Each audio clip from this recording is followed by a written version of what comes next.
Roobii keessatti waraanni murna maafiyaa PP maanguddoo tokko haala sukkanneessaan ajjeesuun barame. Caala martii Oromoo waan qindeeffatte qabdi. Godina lixa shaggar aanaa Meettaa Roobii ganda Jimaataa Golaa jedhamu keessatti adoolessa 2026 waraanni murna gabroonfataa PP maanguddoo tokko haala suukanneessaan ajjeesuu jiraattonni arraatni biyyoolessa Oromiyaa dubbise tokko addeessan. Akka jiraattonni bakkichaa ibsanitti maanguddoon maqaan isaa Girmaa Bayyanaa jedhamu yakka dalage osoo hin qabaanne ergamtoota murna maafiyaa PP waraana bilisummaa Oromoo deeggarta ittiin jedhamuun ajjeefamuu dubbatu. Maanguddoon kun dhaaba siyaasa kam keessaa akka harka hin qabnee fi hojii humnaa irratti bobba'uun maatii akka jiraachisu abbaa maatii 4 ta'uunis himameera. Akka aanichaatti dararaan garee walitti qabama maafiyaa kan ta'e biltiginnaan nurra ga'aa turee fi jiru akkaan hamaa ta'uu qe'ee keenya irratti jireenya nu lagan jedhu jiraattonni. Guutummaa Oromiyaa keessatti ergamtoonni dantaa isaaniif jiraachuutti uummata keessaa dhalataniif garaa naasuu hin qabne afaan qawweetti dhimma ba'uun ilmaan Oromoo ajjeesaa fi araddaa ulfoo fi kabajaa durii gaddaan golgoleessaa jiraachuun dhugaa ifa galaadha. Aanaa Meettaa keessattidhaan ergamtoota bilisiginnaan jiraattota irratti raawwatamu cimee itti fufe. Dabalatasaaf Jaalbooree Addunyaa.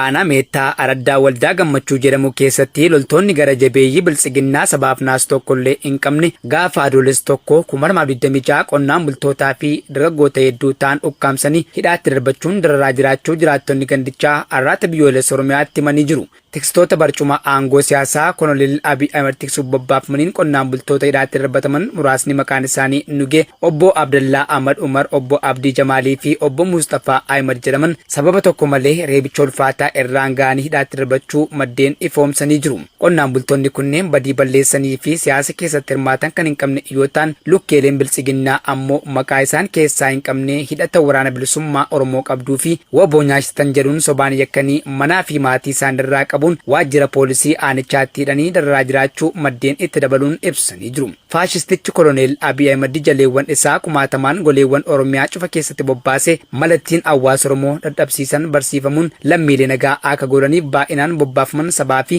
sablammoota empaayarattii keessatti addatti maatii qabsaa'otaa fi sabboontota ilmaan Oromoo sababoota sobaan yakkanii dhiittaa mirga namoomaa ulfaataa irratti raawwachaa jiraachuun ni beekama. Aanaa Sirkaa keessatti tiksitoonni impaayera Itoophiyaa nama tokko haala sukkanneessaan ajjeesuun jiraattota jumlaan qabanii faana balleessuun manneen jireenyaa jiraattota qabeenya guutuu waliinis mancaasan. Gabaasa qindaa'eef Jaalfalmataa Lammii. Godina Arsii aanaa Sirkaa ganda Gallaabee Amaajaa bakka addaa Baddoo jedhamu keessatti adoolessa 2026 waraanni biltiginnaa manneen jireenyaa qabeenya waliin abiddatti shidanii mancaasuun jiraattonni bakkichaa arraata biyyoolessa Oromiyaa feeran. Haaluma kanaan namoonni manni jireenyaa jalaa gubate muraasni Abduu Kaarim Sheebaamud jalaan mana tokko qabeenya guutuu waliin, Muktaar Qaasoo Haajii jalaan mana tokkoo fi midhaan, mishingaan, boqqolloon, boloqqee fi kaan walumaa galatti kuntaala 30 jalaa mancaasuun ifoomeera. Gandichuma bakka adda Alii jedhamu keessa ammoo jiraattota jumlaan qabanii achi buutee faana miilaa balleessanii jiraachuun ibsameera. Haaluma kanaan qeerroo fi manguddoonni maatii irraa qabamuun faana balleeffaman muraasni Ullee Ahmed Saambee abbaa maatii, Sheekh Ibrahim Ullee Saambee abbaa maatii, Khalid Sultaan Ahmed qeerroo, Muhammad Ullee Ahmed qeerroo, Abdurrazak Turaa Ahmed qeerroo, Yaayyaa Turaa Ahmed qeerroo, Gadaa Jamaaloo Ahmed qeerroo, Dooftoree Jamaaloo Ahmed qeerroo, Abdul Jabbar Kabir Aman Saambee abbaa maatii, Qasim Abdurrahman Saambee abbaa maatii, Muawiyaa Qasim Abdurrahman qeerroo, Awwal Umar Sultii abbaa maatii, Abdul Jalil Haji Muhammad Saambee qeerroo fi Kadir Usulee Saambee abbaa maatii ta'uun beekameera. Ittuma fufuun nama maqaan Muhammad Aman Haji Umar jedhamu waxabajjii 28 2026 ganda Siibee Maraaroo irraa qabuun adoolessa 2026 ganda Gallaabee Amaajaa bakka addaa gaara Xirriibaa jedhamutti ajjeesanii gatuun jiraattonni dabaluun addeessaniiru. Waraanni sirna dableeyyiin waan irra garaa isaanii guuttatan qofaaf jiraatan goleewwan Oromiyaa mara keessa bobbaafamuun araddaa Oromoo dur nagaa qabdurraan simboo nagaa dhabamsiisanii jiraachuun haqa mul'ataa waaqaa fi lafti beekanidha. Aanaa Aaroo keessatti loltoonni gara jabeeyyii bilisiginnaa qonnaan bulaa tokko haala suukkanneessaan ajjeesan. Dabalatasaaf Jaalerbuu dhugaa.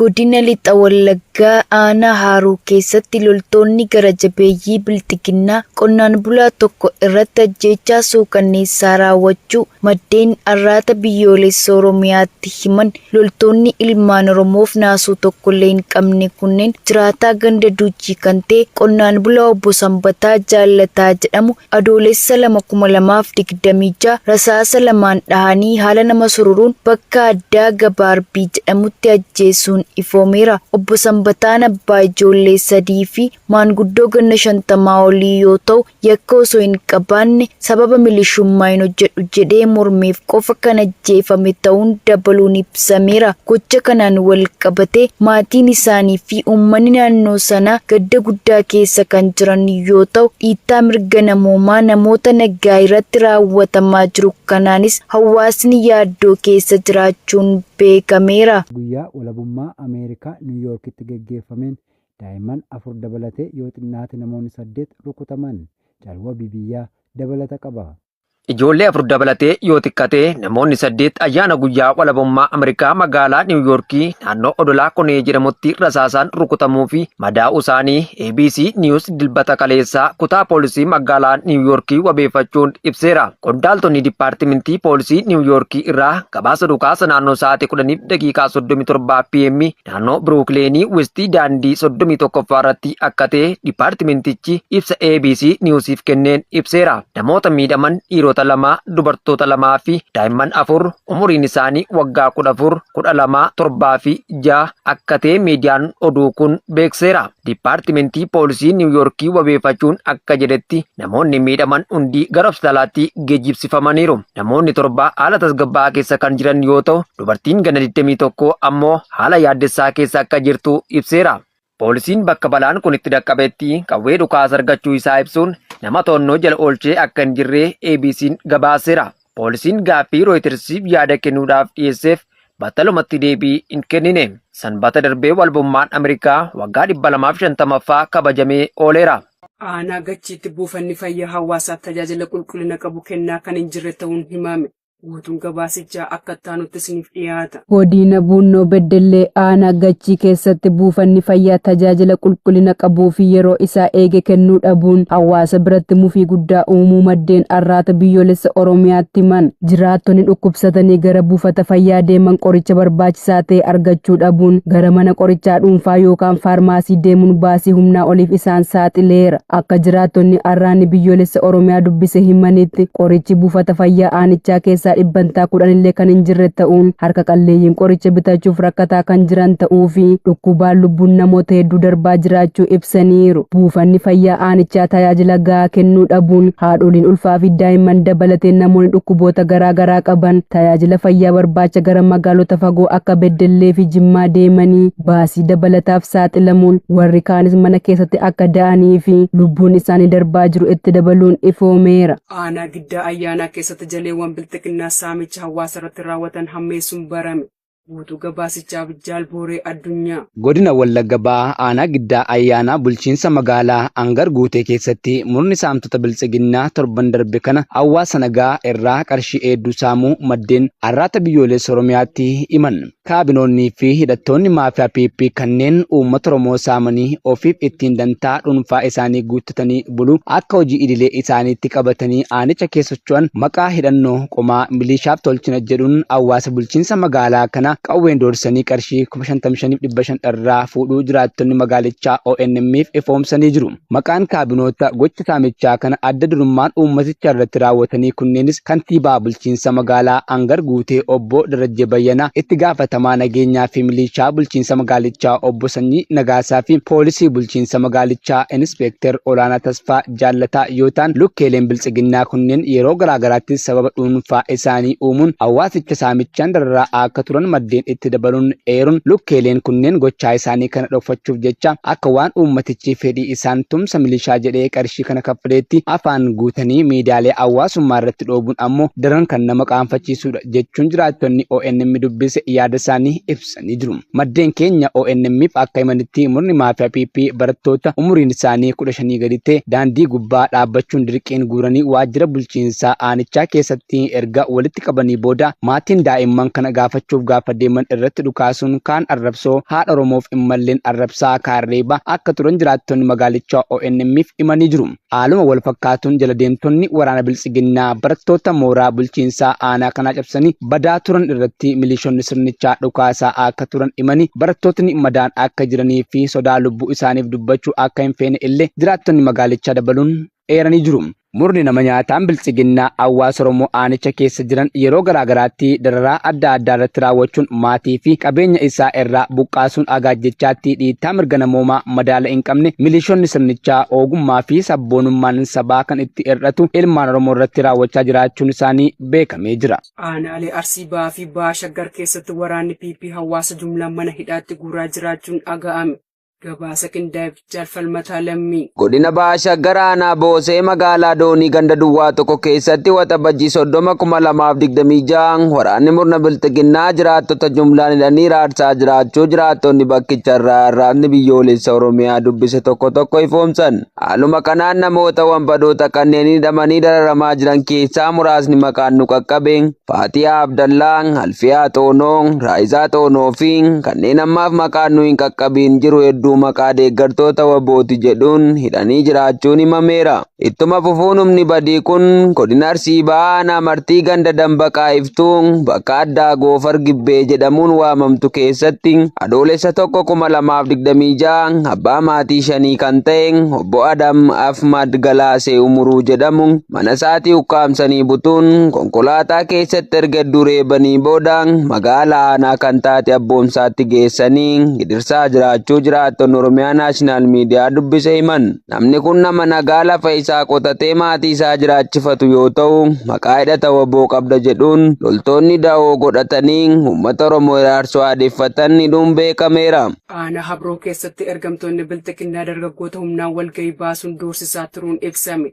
Jalwabii biyyaa waan qindeeffatee qabu. Godina Lixaa Harargee aanaa Habrootti teksoonni barcuma abbaa irree biltsiginnaa dargaggoota humnaan walgahii baasuun doorsisaa turu maddeen ONM ifoomsan. Ganda Daraaraa jedhamu keessatti ergamtoonni murna biltsiginnaa maqaa dargaggoota mariisisuu jedhuun adoolessa 3/2026 dargaggoota gandichaa humnaan baasuun doorsisuu fi gowwoomsaa turu maddeen arraata biyyoolessa Oromiyaatti himaniiru. Jaleewwan kunneen kennaa tajaajila lammummaa gannaa jechuun hojiilee baajannee guddaan qaama waliirraa gandichaaf ramadamee dargaggoota bifa tola ooltummaan hojjechiisuun maallaqa sanaa geebii dhuunfaa isaanii keessa galfachuuf gowwoomsaa akka turan jiraattonni gandichaa dabaluun ibsaniiru. Aanicha guutummaa keessatti lukkiileen sirnichaa bifuma wal fakkaatuun humna dargaggootaa fi qonnaan bultootatti akkuma argan taphachuun lafa isaanii qochisiifachuu dabalatee maqaa adda addaan iraarsaa jiraachuu fi kana raawwachuuf immoo guyyaa guyyaan walgahii baasanii itti dhaadachaa kan jiran ta'u. Ukireen yaada reeffa loltoota kufanii deebisuuf dhiyaate kuffiftee jette Raashiyaan. Guutuu gabaasichaaf Jaalsabaaf Hawwaa Gaarii. Raashiyaan dilbata darbe akka jettetti Yukireen reeffa loltoota Yukireen kufanii magaalaa sarara Kostiyaantinifkaa keessaa baasuuf hojii namoomaa geggeessuuf yaada dhiyaate kuffifte jette. Ministeerichi ibsa jimaata darbe baaseen humnoonni Raashiyaa magaalattii irratti to'annoo guutuu erga godhanii fi lolli erga xumuramee booda reeffi loltoota Yukireen achitti hafan awwaaluuf dabarfamuu akka danda'u ibsee jira. Yeroo dhimma kana karaa tajaajila basaasaatiin bal'inaan ibsamu gama Yukireen Yukireeniin yaadni kun kufeera jedha ibsichi. Ministeerichi Kiev reeffa tajaajiltoota Yukireen kufanii firoota isaaniitiin kabajaan akka awwaalamuu danda'u gongumaa omaa akka hin goonee fi aanga'oonni Yukireen loltoota isaanii kufan akka meeshaa bahuu danda'utti akka ilaalan cimsee ibsee jira. Yukireen ibsa yeroo dhiyoo Raashiyaan kennite irratti battalumatti yaadan kennine. Jimaata darbe Raashiyaan Yukireen yeroodhaaf dhukaasa Kostiyaantinifkaa irratti sa'a 12 fi 18 gidduutti adoolessa 6 akka dhaabdu yaada dhiyeessiteetti. Kunis hojii namoomaa reeffa tajaajiltoota Yukireen dabarsuudhaaf haala mijeessa. Yaadni kun kan dhiyaate Raashiyaan magaalaa industirii Tarsiimoof barbaachisaa ta'ee fi naannoo ba'a Yukireen Doonestik keessatti argamu Kostiyaantinifkaa qabattee jirti jettee dubbattee hordofeeti. Pireezidaantii Yukireen Volodymyr Zelenskiin imannaa Raashiyaa kana kuffisuudhaan Kostiyaantinifkaa to'annoo Yukireen jala jira jechuun pireezidaantii Yukireen Vilaadimir Puutiin haala dirree waraanaa dogoggoraan ibseera jechuun himate.